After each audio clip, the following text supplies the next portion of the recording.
안녕하세요. 이태선의 중독과 회복의 시간입니다.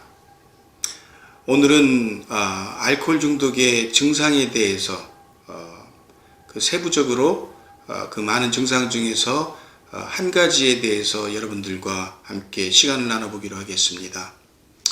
단순히 우리가 술을 좋아한다라고 해서 그 사람이 알코올 중독의 증상이 있다라고 볼 수는 없을 겁니다.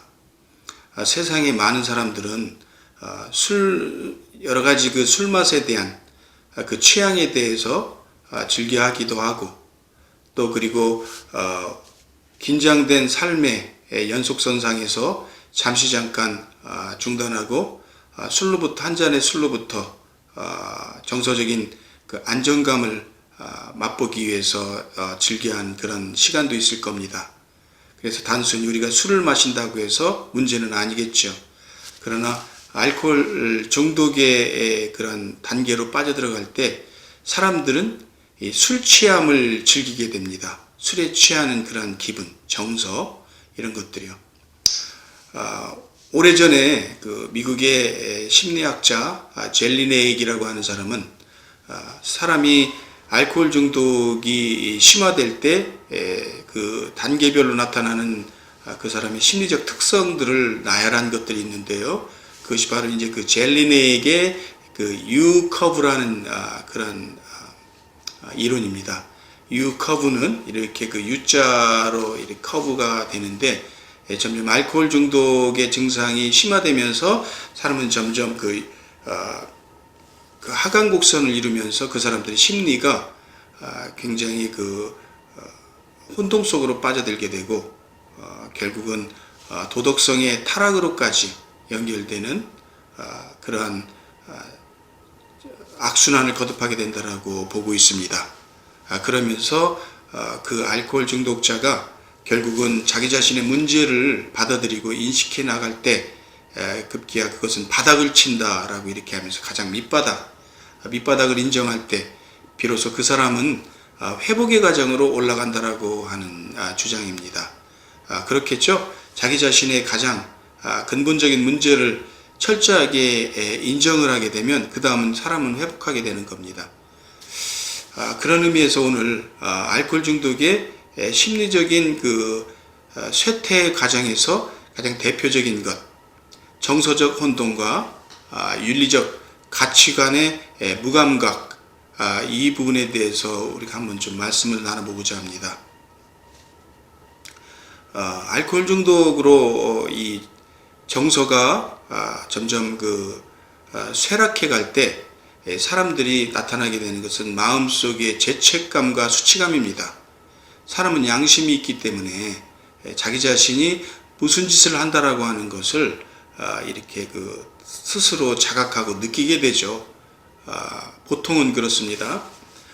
그러면서 죄책감과 수치감을 갖게 되는 것이 바로 이 중독의 어떤 그 초기나 중기 정도의 그 대표적인 증상이라고 말할 수 있습니다. 그러면 그러한 심리 속에서 그 사람은 자기 자신을 스스로 정당화하고 방어해야 되는 그런 심리를 갖게 됩니다. 그러므로 인해서 자기 자신이 이렇게 술을 마시고 이런 문제를 일으키게 되는 것은 어떤 말 못할 스스로의 개인적인 사정이 있다, 개인적인 심리적인 갈등이 있다라고 자기 스스로의 정당성을 부여하게 됩니다. 그것이 바로 이제 디나이얼이라고 하는 심리겠죠. 자기 부정 심리, 자기 문제를 부정하고 왜곡하려고 하는 그런 심리가 나타나게 되는 겁니다. 그러니 자기 가족들에 대한 그 어떤 눈초리, 또 잔소리, 충고, 주변의 조언, 이런 것들이 달가울 리가 없겠죠. 어떤 점점점 더 적대시하게 되는 자기 그 독선에 빠지게 되고요. 그러면서 자기만이 옳다라고 하는 아전인수격의 그러한 고집 심리가 또 발동하게 되는 것도 알코올 중독 증상 중에 대표적인 심리라고 볼 수 있습니다. 나는 옳고 너는 그르다라고 하는 어떤 그 어떤 상식 이하의 그런 독선적인 심리가 나타나는 것들이요. 이런 것들이 이 알코올 중독에 빠져버리는 사람들에게 팽배되게 되는 심리라고 볼 수 있죠. 참으로 안타까운 그 딜레마가 아닐 수 없습니다. 저는 최근에 이거는 또 우리 사회 심리적인 현상이지만 제가 얼마 전에 한국에 가서 한국에 방문했을 때 많은 그 택시를 타고 만났던 택시기사분들을 여러 가지 성격의 택시기사분들을 만나는데 만날 때마다 주거니 받거니 세상 살아가는 얘기들을 좀 하게 되었습니다. 직업이 상담가이다 보니까 요즘에 한국 사회에서의 그 우리 보통인들의 그 심리들은 지금 어떻게 흘러가고 있는가에 대해서 좀 관심이 많았죠.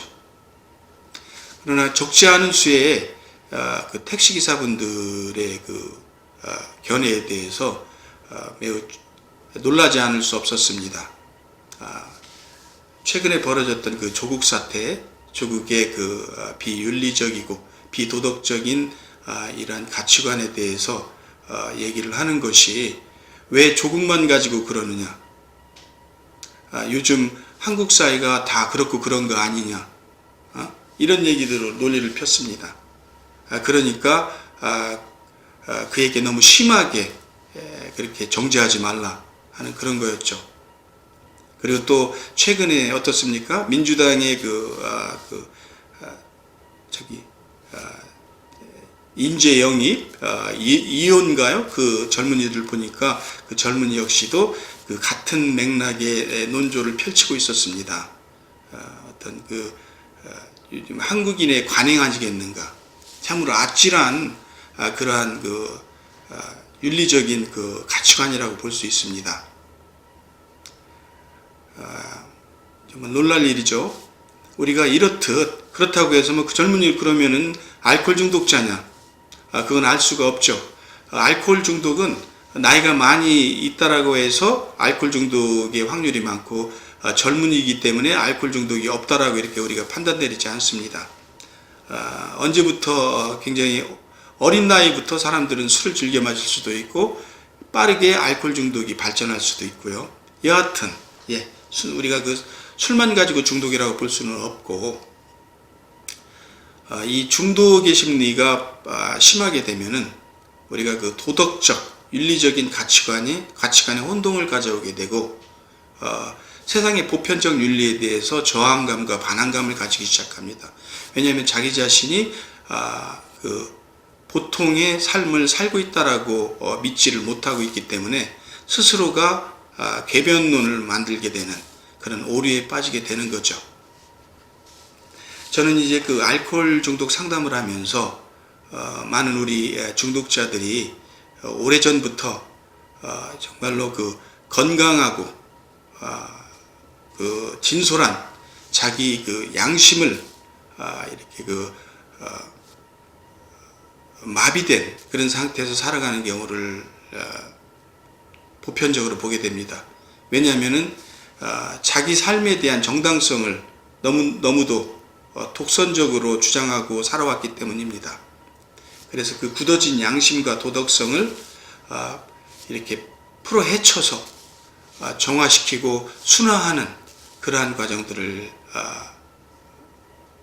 이렇게 걷게 되는 건데요. 그러면서 오랫동안 자기 자신이 스스로의 삶을 피폐시키고 그리고 함께 살아가는 가족들을 얼마나 힘들게 했는가에 대한 객관적인 눈을 갖게 할 수 있는 그러한 능력을 훈련시킵니다.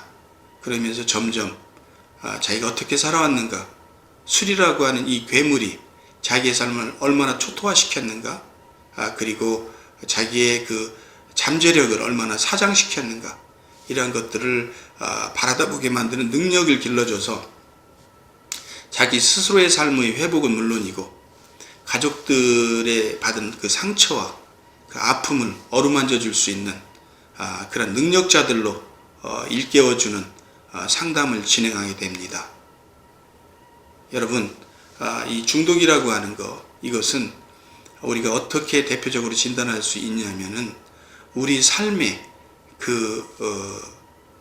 결실들, 삶에서 나타나게 되는 그러한 기능들, 이러한 모습들을 바라다 보면서 이게 얼마나 부정적으로 그 사람을 초토화시키고 있는가에 대해서 진지한 그런 관찰과 진단이 필요하다라는 얘기입니다. 여러분, 오늘 여러분들께 제가 한 말씀 공지사항을 드리고자 하는 것은, 제가 처음에는 이태선의 시애틀 리포트라고 하는 그 타이틀로 저의 유튜브를 시작을 했습니다. 그러나 제 주변에 저를 성원해 주시고 많이 관심을 가지고 후원해 주시는 지인들께서 당신은 상담가로서 그 전문 분야가 있는데 그 전문 분야의 성격에 걸맞는 우리들에게 꼭 필요한 중독과 치료에 대해서 그 중심을 가지고 좀 진행해 주었으면 좋겠다라고 하는 조언이 많이 있었습니다. 그래서 시애틀 리포트는 제가 시애틀에 살고 있기 때문에 그렇게 좀 특질화했었는데, 그러나 저희 캐릭터하고는 조금은 무관한 좀 애매모호한 그런 타이틀이죠. 그래서 얼마 전부터 제가 그 이태선의 중독과 회복이라고 하는 새로운 타이틀로 제 새로운 채널을 만들어 보았습니다. 시애틀 리포트를 오랫동안 그리 오래지는 않지만 그래도 사랑해 주신 많은 구독자분들께서 계시는데, 갑자기 그 채널을 바꾸는 바람에 저의 그 새롭게 개편된 이태선의 중독과 회복이라고 하는 코너를 잘 모를 수 있기 때문에 오늘 그 사항에 대해서 여러분들께 공지해 드립니다.